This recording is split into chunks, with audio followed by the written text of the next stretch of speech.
오늘 말씀 증거합니다. 어렸을 때 우리는 이런 경험이 분명히 있습니다. 어떤 경험인가? 학교가 끝나면 집에 근처에 같이 사는 친구들 두세 명과 이렇게 집으로 하굣길을 같이 합니다. 그런데 교문에 서면 꼭 한 친구가 이런 제안을 합니다. 우리 가위바위보 하자. 그럼 가위바위보를 왜 합니까? 여러분 기억나십니까? 그 가위바위보를 해서 진 사람 한 사람에게 모든 가방을 몰아주자. 그래서 그런 가위바위보를 하곤 합니다. 그래서 그날 이기면 가뿐한 마음으로 막 집에 가고, 그날 지면 어떻게 됩니까? 내 가방은 뒤에 있고 친구들 가방을 양 어깨에 메고 나머지 하나의 가방은 어디에 맵니까? 목에 맵니다. 그래서 4개의 가방 정도 매가지고 막 집에 갈 때 얼마나 그때 가방이 무거운 줄 모릅니다. 야, 그때 주먹 낼 걸, 가위 낼 걸 하면서 집까지 갔던 기억이 여러분들에게도 있을 줄 압니다. 여러분, 어려서부터도 사람들은 무엇을 알 수 있느냐? 짐을 매는 것, 드는 것 싫어합니다. 어른이 돼서도 마찬가지죠. 여러분 요즘 장 보러 가면 어떻게 하십니까? 절대로 장 본 걸 내 손으로 들고 오는 사람들이 많지 않습니다. 배달이 되어지는 그런 데로 가든지 아니면 그냥 온라인에서 빠른 배송을 시키곤 한다는 것입니다. 우리는 태생적으로 무언가가 우리의 어깨를 누르는 것을 원치 않아 합니다. 그런데 어떻습니까? 가방의 짐, 장바구니의 짐은 줄일 수 있지만 다른 인생의 짐은 점점 쌓여간다는 것입니다. 먹고 사는 것에 대한 짐, 가장으로서의 짐, 엄마로서 자녀를 잘 양육하고 싶은 그 짐, 직장에서의 해야 될 일의 짐, 건강의 짐, 마음의 짐, 여러 가지 짐이 여러분 어깨에 다 메어져 있다는 것입니다. 그래서인지 오늘 말씀을 우리는 너무 좋아합니다. 28절을 다시 봅니다. 수고하고 무거운 짐진 자들아 다 내게로 오라. 내가 너희를 쉬게 하리라. 여러분, 이 말씀은 그냥 듣는 순간 위로가 돼요. 야, 우리 예수님이 내가 얼마나 수고하는지 무거운 짐 지는지 다 아시는구나.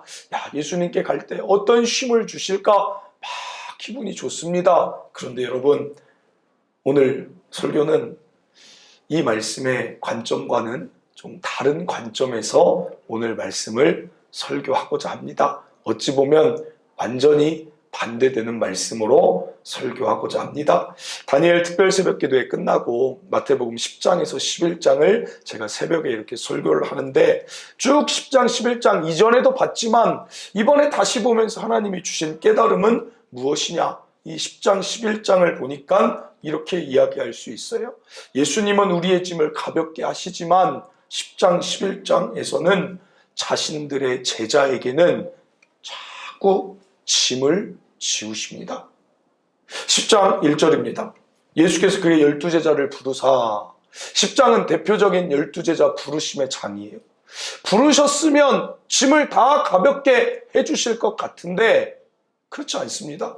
제자들에게 요구하십니다. 더러운 귀신을 쫓아내며 모든 병과 모든 약한 것을 고치는 권능을 주십니다. 이것을 왜 주십니까? 6절에서 8절입니다. 오히려 이스라엘 집 잃어버린 양에게로 너희 제자들이 가라. 가면서 전파하여 말하되 천국이 가까이 왔다 하고 병든 자를 고치며 죽은 자를 살리며 나병한 자를 깨끗하게 하며 귀신을 쫓아내되 너희가 거저 받았으니 거저 주는 사명의 짐을 지우신다는 것입니다.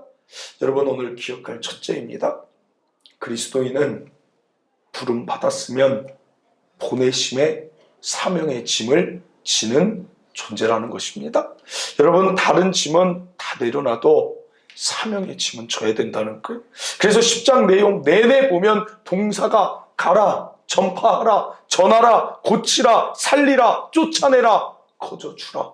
이게 10장의 내용이에요. 16절입니다. 보라, 내가 너희를 보냄이 양을 이리 가운데 보낸 것 같다. 아니, 어떻게 우리 예수님이 제자들을 이리 가운데 보낼 수 있을까? 그런데도 결론은 무엇입니까? 그래도 가야 된다. 그래도 가야 된다.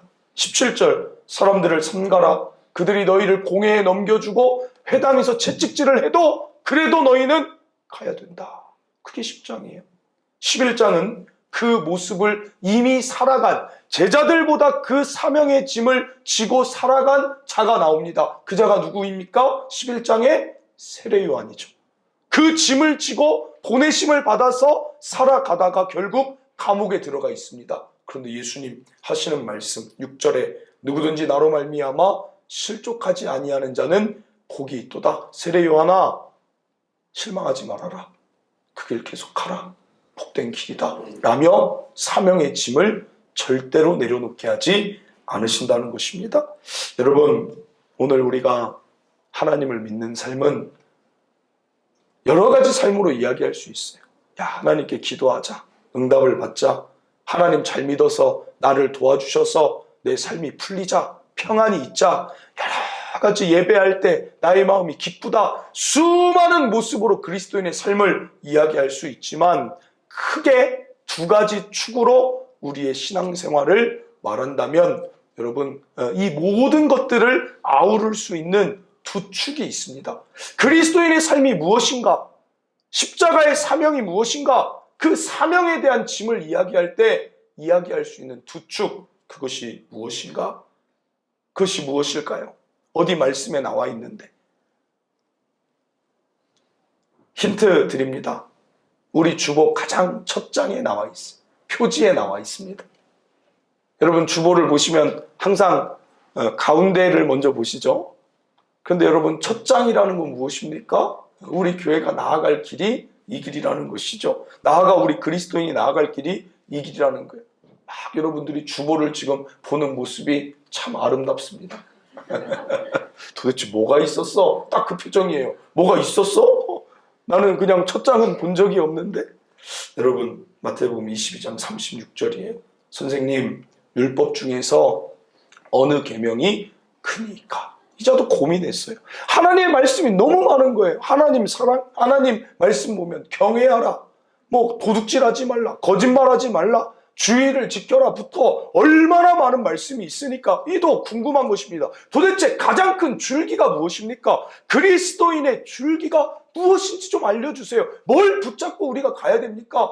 그때 예수님 말씀이 37절, 예수께서 이르시되 내 마음을 다하고 목숨을 다하고 뜻을 다하여 주 너의 하나님을 사랑하는 게 신앙의 1번이다. 그리고 38절, 이것이 크고 첫째 되는 계명이요 둘째도 그와 같으니 내 이웃을 내 자신같이 사랑하라 하셨으니. 여러분, 그리스도인은 이 삶입니다. 하나님 사랑, 사람 사랑. 이게 우리의 두 축이에요. 왜 예배합니까? 하나님 사랑해서. 왜 기도합니까? 하나님 사랑해서. 왜 순종합니까? 하나님 사랑해서. 사람 사랑하는 것, 왜 우리가 전도하고, 왜 우리가 선교하고, 왜 구제하고, 왜 예수님의 성품으로 사람들 사이에 들어갑니까? 사람 사랑, 이 두 가지가 축인 거예요. 그래서 우리 교회 매해 주제가 있죠. 올해는 하나님의 손길이 분명한 교회. 이건 매해 바뀝니다. 그때 그것에 더 힘써보자. 그래서 얼마 전에는 말씀이 이끄는 교회에서 생명의 삶 큐티로 우리가 나아갑시다. 이런 그해마다의 주제는 있지만 우리 교회의 설립 목표이자 표어는 무엇이냐? 먼저 하나님 사랑하고 그리고 사람 사랑하는 거예요. 그래서 이번에 지난주에 성경신학원 갔더니 한 목사님이 이런 질문을 합니다. 이제 네 분이 수강생으로 가시는데 어떤 질문하냐면, 여러분 주변에서 어떤 교회 다니십니까? 그러면 동탄추천교회 다닙니다라고 얘기할 것입니다. 그러면 제가 질문합니다. 동탄추천교회 어떤 교회입니까?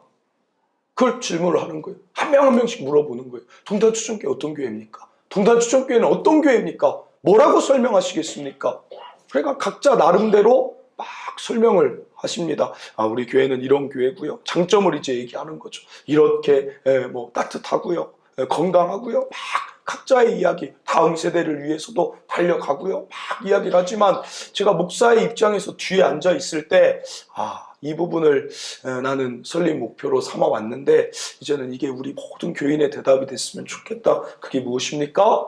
먼저 하나님 사랑하고, 우리 교회는 온 힘 다해서, 온 마음 다해서 어떻게 하면 하나님을 사랑할까? 그것에 힘쓰는 교회요.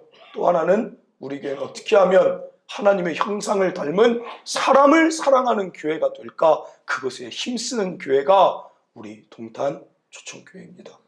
여러분, 그래서 지금 글자로 보면 제가 세어봤어요. 먼저 하나님을 사랑하라, 그리고 사람을 사랑하라 했더니 20글자예요. 이것이 어떻게 하면 더 간략하게 들어갈까 고민하다가 나온 게 오늘 저거입니다. Love God, Love People, 7글자. Love God, Love People. 그래서 아까 일부 예배 끝나고 나서 다 나갈 때 저한테 성도들이 Love God, Love People. 오히려 제가 해야 되는데 그 성도가 이게 머릿속에 딱 기억이 됐나 봐요. Love God, Love People. 사랑하는 성도 여러분, 이 앞에서 우리 신앙이 늘 점검돼야 돼요. 러브가 정말 하나님 사랑하고 있는가? 우리 가정이 러브가 정말 하나님 사랑하고 있는가? 나아가 우리 교회가 지금 정말 하나님 사랑하고 있는가?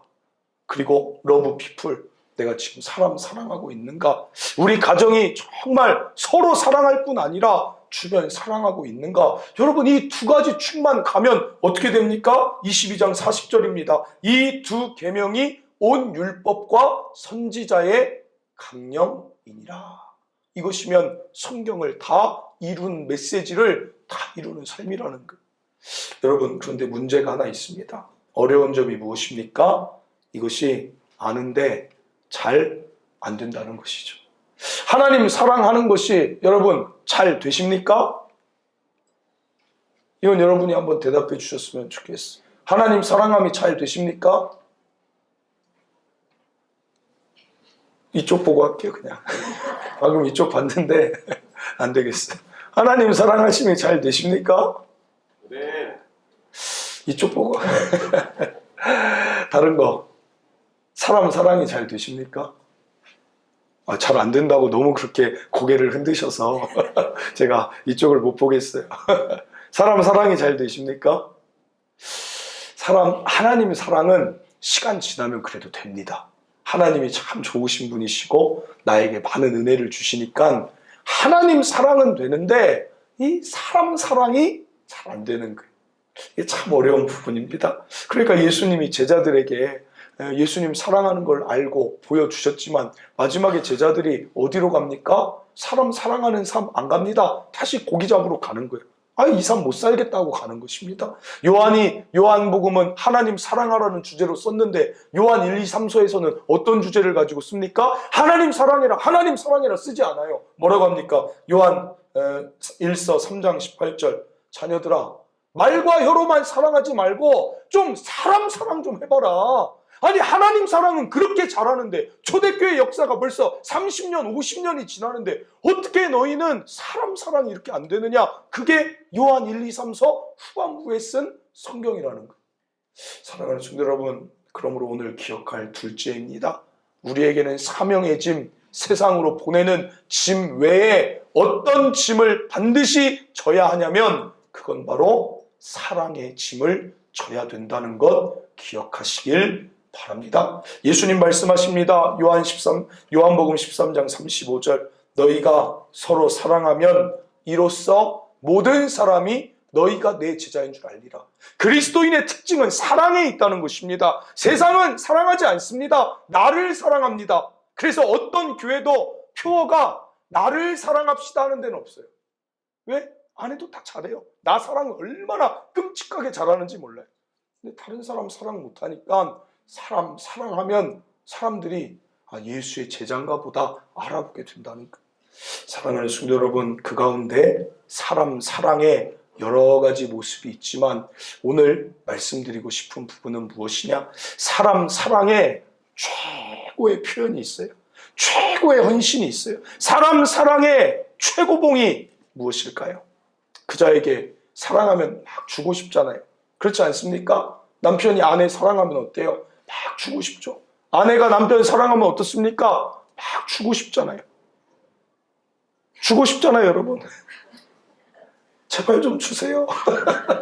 사랑하면, 우리 자녀 사랑하면 다 주고 싶잖아요. 다 해주고 싶잖아요.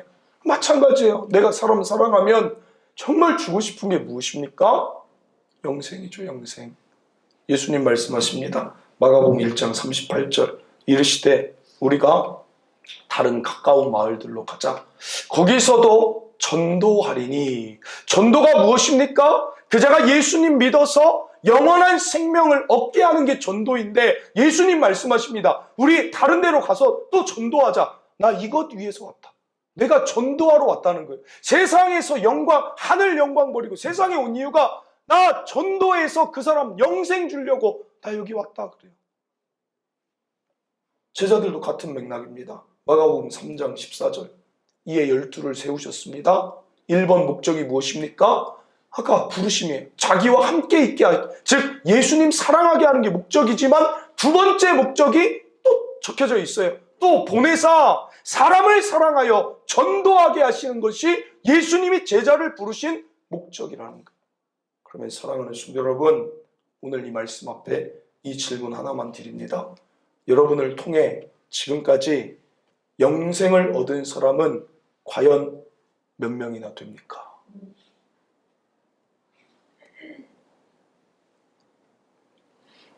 참 어려운 이야기죠. 그런데 전도는 어떤 사람만의 일이 아니에요. 오늘 제자들만의 일이 아니라는 것이죠. 베드로가 만난 예수님과, 저는 이 말씀 한 번씩 생각하는데, 베드로가 만난 예수님과 우리가 만난 예수님이 다른 분이십니까? 바울이 만나서 사랑했던 예수님이 우리가 만난 예수님과 다른 분이십니까? 여러분, 사도행전 1장 8절.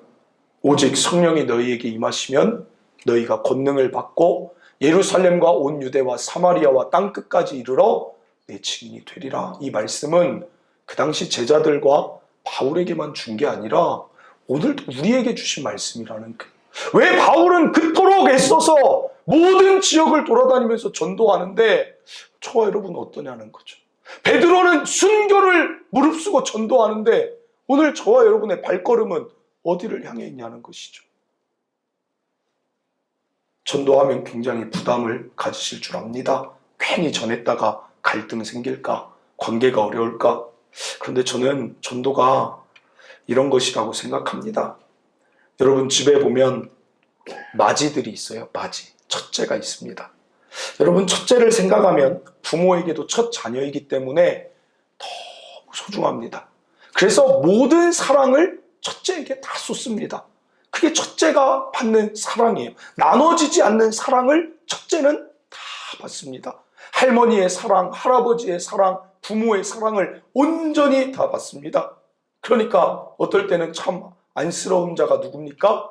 둘째가 참 안쓰러워요. 둘째는 어쩔 수 없어요. 태어났는데 이미 경쟁자가 있고 형이 사랑을 많이 받았어요. 부모도 둘 다 온전히 둘째만 사랑을 못 해줘요. 그러니까 참 어떻게 보면 둘째들은 좀 안쓰러운 면이 있어요. 거기다가 만약에 셋째까지 태어나 보세요. 둘째는 쟤는 뭐 하는지를 모르겠어요. 너무 불쌍해. 언니한테 치여, 막내에게 치여, 엄마는 또 막내분이라고 바빠요. 여러분 그래서 참 이 자리에 오늘 둘째 계십니까? 둘째. 저기 손드네요. 우리 다유가 마음이 많이 아팠나. 여러분 둘째들이 참 위로해야 돼요. 위로해줘야 돼요. 둘째들이 얼마나 힘든지. 그러나 여러분 여기서 끝이 아니에요. 둘째는 죽었다 깨도 모르는 맞이의 부담이 있어요. 그걸 또 알아야 돼요. 여러분 맞이는 사랑만 받는 게 아니라 언제나 책임이 같이 뒤따라요. 그래서 어렸을 때부터 맞이에게 부모가 늘 형제가 있으면 요구하는 게 뭐예요? 어떤 말을 합니까? 늘 첫째한테? 이런 말 하시는 적 있습니까? 첫째한테 너 이제 10살 됐으니 나가서 돈을 벌어오도록 해라. 내 나이 정도면 예전에 아빠는 저기 가서 무얼 했다? 돈을 요구하는 부모 계십니까? 없을 줄 압니다. 그런데 늘 요구하는 것 한 가지가 있어요. 그게 무엇입니까? 엄마 아빠 없을 때 동생 좀 잘 봐줘라. 엄마 아빠 너희 잠깐 슈퍼마켓 갔다 와도 동생 위험하지 않게 손 좀 꼭 붙잡고 잘 다녀와라. 여러분 언제나 동생 부탁하는 거 아니에요? 부모 마음에 그들이 행복하고 형제가 우애에 있고 형제 마지가 그 사랑 많이 받았으니 어떤 때는 마지가 의지가 됩니다. 그 마지에게 부탁을 하는 거예요. 가서 동생 좀 잘 봐줘라. 여러분, 저도 집에서 가장 많이 부르는 이름이 있어요. 어떤 이름을 가장 많이 부를까요? 주은아. 주은아, 채은이 좀 잠깐 봐줘. 주은아, 하준이 좀 안 떨어지게 좀 봐줘. 주은아, 쪽쪽이 좀 가져다 줘. 왜냐면 보고 있고 뭐 다른 일 하고 있으면 늘 호출 대상은 주은이에요. 그런데 그 주은이가 그 일들을 하나하나 감당해 줄 때 그게 가족 아니겠어요? 그게 가족이잖아요. 같이 세워나가는 거지. 그 사랑받고 같이 했던 게 나는 싫습니다 하지 않는 게 가족인 거예요. 마찬가지예요. 오늘 하나님 나라의 맞이가 누굽니까? 전도를 어렵게 생각하지 마시고 하나님 나라의 맞이가 누굽니까? 오늘 저와 여러분이잖아요. 오늘 저와 여러분. 지금까지 몇십 년을 하나님 은혜를 받았어요. 몇십 년을 하나님 믿고 믿는 담대함으로 살았어요. 그러니까 하나님 말씀하시는 거예요. 제자들에게 맞이된 너희야, 너희가 좀 이 옆에 있는 동생들 좀 온 유대 땅에 있는 아직 모르는 우리가 하나님 나라의 형제 자매잖아요. 그 동생들에게 좀 가서 힘들어도 좀 전해주면 안 되겠니? 어려워도 좀 전해주면 안 되겠니? 여러분, 그게 전도예요. 그게 전도. 부모의 마음을 알아서 알았습니다, 아버지. 성경에 보면 그래서 예수님이 참 마음 아파하시면서 하신 얘기가 뭐예요? 탕자 이야기 하잖아요. 탕자만이 주인공이 아닙니다. 탕자의 형이 주인공이에요. 탕자가 나갔는데 탕자의 형은 관심도 없습니다. 탕자가 나갔는데 탕자의 형은 한 번도 찾아보러 가지 않습니다. 여러분, 얼마나 가슴 아파요. 동생이 돌아왔습니다. 그런데 탕자의 형은 별로 기뻐하지도 않아요. 그게 누구 모습이에요? 그 땅의 바리새인과 서기관들의 모습이라는 것입니다. 왜 이렇게 동생에 대한 마음이 없느냐? 사랑하는 성도 여러분, 오늘 저와 여러분은 어떤 맞이입니까? 저와 여러분이 하지 않으면, 이렇게 주일을 아름답게 예배하는 저와 여러분이 누군가에게 예수를 알려주지 않으면 도대체 이 일을 누가 하겠어요? 누가 하겠어요? 이번 주 금요일부터 명절 주간이잖아요. 각 성도들의 집안을 보면 반드시 있습니다. 예수 안 믿는 자들이 있어요. 여러분, 사실 가족에게 전도하는 게 제일 힘든 것 같아요. 왜냐하면 두 가지 면에서 가장 가까우니까. 어떤 게 힘듭니까? 가장 가까우니까 뭔가 가까운 시간을 보내는데 내가 이 말을 꺼냄으로 해서 그 시간, 명절이라는 시간이 갈등이 생길까라는 두려움이 우리 안에 있습니다. 그리고 두 번째, 가족 전도가 어려운 이유는 그 가족은 나를 압니다. 이게 참 어려운 부분이죠. 네가 나에게 전도를 해? 뭔가 약간 어려운 부분이 가족에 있어요. 그러나 여러분, 그냥 맞이의 마음으로 가세요. 영적 맞이의 마음으로 가셨으면 좋겠어요. 이런 거 저런 거 갈등 두려워하지 말고, 이런 거 저런 거 곤란한 상황 생각하지 말고 그냥 맞이의 마음으로. 왜 이 일을 예수님이 자꾸 짐을 지웁니까? 이것은 죽느냐 사느냐 문제인 거예요. 너희 제자들이 힘들어도 이것을 통해 예수를 믿고 안 믿고는 그 사람이 죽는 것이고 사는 것이고가 달려있기 때문입니다. 그러니까 이것은 제자들 너희 힘든 거 내가 알지만 그래도 해라. 그래도 해야 된다. 해야 된다. 동생 데려와야 된다. 나중에 하나님 나라 갈 때 너 혼자 오지 말고 동생 같이 와라. 동생 좀 챙겨서 같이 좀 집에 와라. 부모님이 아이들 잠깐 보냈는데, 슈퍼마켓 보냈는데 첫째가 혼자 집에 들어온다고 생각해 보세요. 용돈 줘서 과자 딱 들고 달랑달랑 들고 막 해맑게 웃으면서 엄마 다녀왔어요.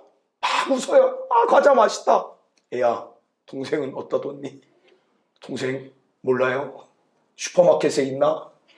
오다가 길을 잃었나? 몰라요. 여러분, 그거예요. 그거. 하나님 나라 올 때 제발 동생들 좀 챙겨서 데려오라는 거예요. 여러분, 우리를 챙겨준 맞이가 어디 있습니까? 위로 올라가면 여기에 여러분 처음부터 혼자 믿은 사람 어디 있어요? 한 명도 없잖아요. 한 명도. 누군가가 여러분을 챙겨줬잖아요. 누군가가 여러분을 이끌어줬잖아요. 오늘 오전에 일부 예배 때 한 분이 등록하셨어요. 새로 오셨어요. 저는 일부 10시 끝나고 얘기를 했어요. 신앙생활 말씀을 전하는데 말씀을 너무 잘 들으시는, 막 스펀지가 빨아들이듯이 앞에서 막 고개를 끄덕이면서 들어요. 그래서 야, 참 좋은 신앙의 사람이 예배를 드리시네, 그냥 설교하면서 그 생각을 했어요. 그런데 가서 보니까 교회를 다닌 적이 거의 없어요. 아니, 이상한 거예요. 그래서 아니 어떻게 오셨어요? 그랬더니 그 옆에 있던 같이 왔던 그 권사님이 매일같이 기도문을 보내주고 문자를 넣어주고 말씀을 보내주고, 그런데 그 말씀들을 보면서 그렇게 위로가 됐다는 거예요. 그 말씀이 자기의 삶에 힘이 되는 거예요. 여러분, 그런데 더 신기한 사실 알려드려요? 그분을 데려온 그 권사님은 아직 우리 교회 등록도 안 했어요. 그래서 제가 이게 무슨 상황인가. 그런데 그분은 뭐 다음에 한대요, 같이. 이분은 등록을 안 하고 우리 교회에 데려와서 차에서 말했대요. 교회는 등록하고 다니는 겁니다. 그래서 제가 그걸 듣고, 근데 왜 권사님은 안 하시죠? 저는 또 하려고 합니다. 그래요. 하나님의 역사가 아주 어떻게 우리가 알지 모르는데 그 문자를 보내고 같이 관계를 맺는 그 끈에 있어 이분이 이제 나온 거예요. 그래서 새가족교육 3월 달부터는 이제 그룹으로 하려고 하는데, 제가 그분은 처음 온 거예요, 신학교회를. 그래서 1대1로 하겠습니다 이렇게 얘기를 하고 돌아갔는데 하염없이 눈물을 그렇게 흘리시는 거예요. 그래서 어떤 일이 있는지 모르겠지만 그래도 참 귀하다. 여러분, 누군가가 전했으니까 이렇게 오는 거 아니냐는 거예요. 여러분, 제발 맞이의 마음을 좀 가졌으면 좋겠어. 명절에 가족들 불편할 거 생각하지 말고 그냥 한마디 하세요. 예수님 믿으니까 나 너무 좋다. 교회 다니니까 나 너무 좋다. 같이 갔으면 좋겠다. 그 세 문장이면 되잖아요. 세 문장. 그것을 막 힘들어하지 말고, 어떨 때는 어떤 분이 그런 말 한 적 들었어요. 교회를 나왔는데 무슨 말 하냐면 굉장히 서운함이 있다. 내가 이제 교회를 나온 게 너무 안타깝고 이제 예수 믿은 게 서운한데 내 주변에 믿는 사람이 그렇게 많은데 나한테 교회 가자고 말한 자가 거의 없다. 그때 누구 한 명이 얘기해서 내 마음이 이끌려졌다. 여러분, 기다리고 있을 수 있어요. 어떻게 주변에 그렇게 그리스도인 많은데 교회 다니자는 말 한마디도 안 하냐. 그들한테 이 좋은 신앙생활 알면서 어떻게 나한테 그 소개를 한번 안 해주는지, 나는 그 그리스도인들이 너무 서운하다. 제가 그 말을 들은 적이 있어요.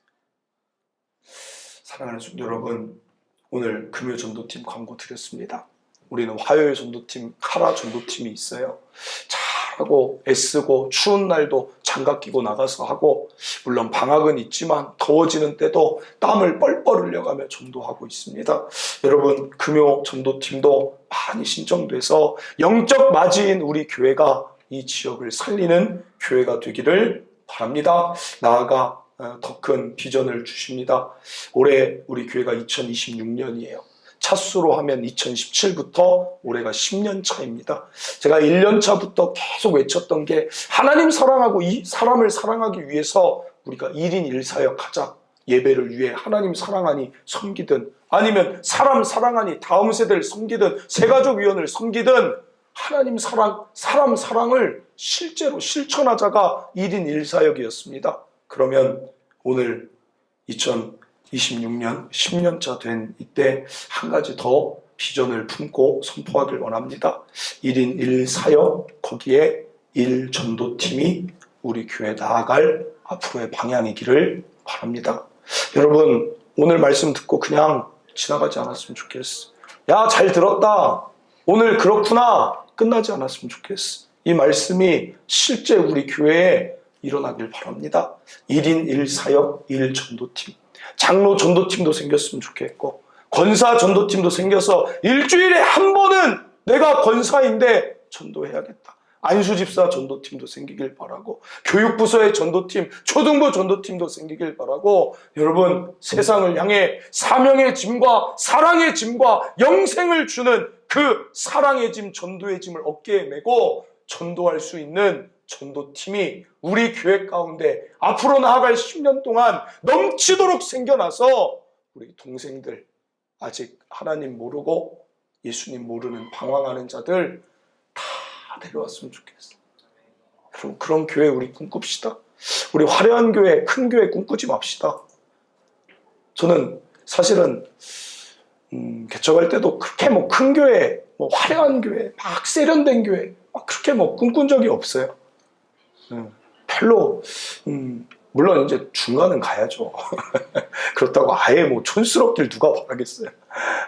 그런데 바라는 건 늘 바라는 건 뭐냐? 정말 영혼 구원 많이 했으면 좋겠다. 큰 교회가 아닙니다. 정말 내 주변에 있는 한 사람 한 사람, 우리 신앙이 깊어질수록 내 옆 사람들이 누굴 보고 예수님 믿어요? 나보고 믿잖아요. 우리 성도들이 다 내 옆 사람들 하나님께 올려드리는 그런 교회였으면 좋겠다. 그게 교회 세우면서 소망이었어. 한 영혼 살아나고 우리 다음 세대 한 아이가 예수님 잘 믿고, 그게 교회 아니겠어요? 말씀을 맺습니다. 오늘 첫째, 그리스도인으로 부르심은 보내심의 짐이 있음을 꼭 기억하시길 바라고, 둘째, 우리의 사명의 짐, 사랑의 짐, 전도의 짐은 내려놓지 말고 반드시 어깨에 지고 그 일을 감당하는 아름다운 교회, 부모이신 하나님 마음 시원하게 해드리는 교회 성도 되시기를 바랍니다.